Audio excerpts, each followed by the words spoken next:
During last week's Navy Yard shooting, Officer Scott Williams was shot multiple times in both legs. The ambulance that transported him to Washington Hospital Center did not have a paramedic on board.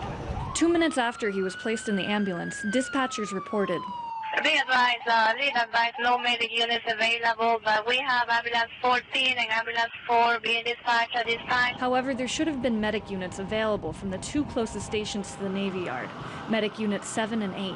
But these had both been downgraded, meaning they were operating without a paramedic.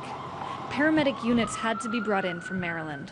The fire department has repeatedly struggled to provide timely emergency care, as dozens of paramedics have resigned and ambulances are in disrepair. This has been an ongoing issue for years that I don't believe the city has adequately solved. In August, D.C. announced the hiring of 60 new fire and EMS cadets, along with 9 paramedics by the end of the year.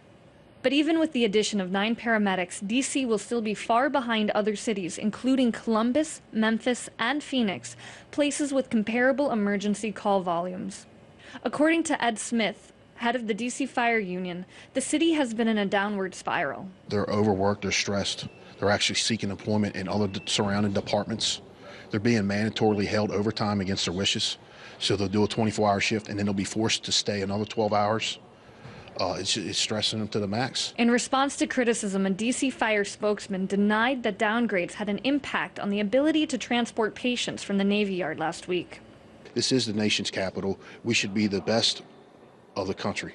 We need a lot of resources. We have yet to see how effective recent reforms will be, but without proper maintenance and staffing, those facing medical emergencies in the nation's capital are left vulnerable.